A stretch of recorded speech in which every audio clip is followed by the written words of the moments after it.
Subscribe করুন Samiul BD চ্যানেলে এবং সবার আগে আপডেট পেতে পাশে থাকা বেল আইকনে ক্লিক করুন। আসসালামু আলাইকুম ভিউয়ার্স, সবাই কেমন আছেন? আশা করি সবাই ভালো আছেন। তো বন্ধুরা, আজকের ট্রিকটি হলো যে কিভাবে আপনারা যে কোনো ফেসবুক আইডি দীর্ঘ সময়ের জন্য ডিঅ্যাক্টিভ করে রাখবেন। আপনারা যদি ওই ফেসবুক আইডিতে 2 বছর পরেও ঢোকেন, তারপরেও আইডিটি ডিঅ্যাক্টিভ থাকবে, অর্থাৎ যখন আপনারা ফেসবুক আইডিতে লগ ইন করবেন তখনই অ্যাক্টিভ হবে। তো বন্ধুরা, চলুন ভিডিওটি শুরু করা যাক। তো আপনারা যেই অ্যাকাউন্টে ডিঅ্যাক্টিভ করতে চান সেই অ্যাকাউন্টে প্রথমে লগ ইন করবেন। আমি একটু ব্রাউজারে গেলাম।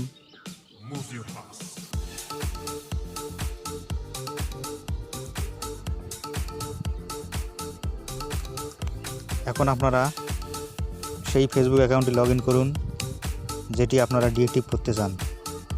তো আমি একটা অ্যাকাউন্ট লগ ইন করতেছি।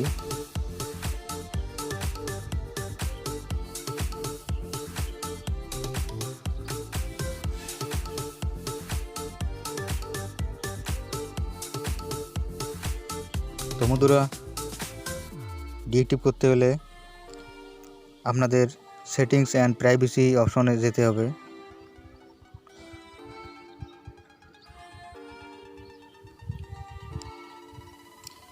তারপর পার্সোনাল ইনফরমেশনে যাবেন।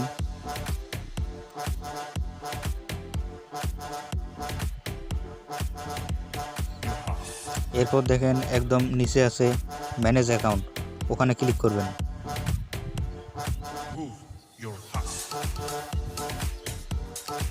ক্লিক করার পর দেখবেন ডান দিকে ডিঅ্যাক্টিভ চিহ্ন আছে, ওখানে ক্লিক করবেন।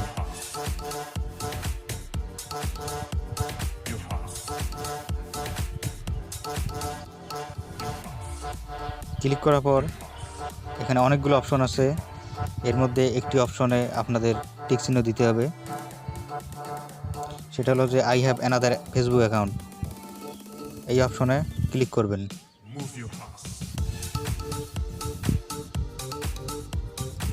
ক্লিক করার পর আপনারা কন্টিনিউ ক্লিক দিবেন।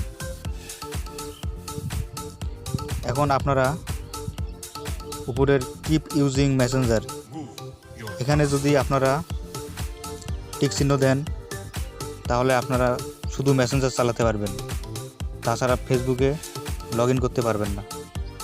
মানে ডিঅ্যাক্টিভ থাকলে আপনারা শুধু মেসেঞ্জার চালাতে পারবেন। তো ওখানে আপনারা চাইলে ক্লিক দিতে পারবেন, আর যদি না চান তাহলে কন্টিনিউ বাটনে ক্লিক দিবেন।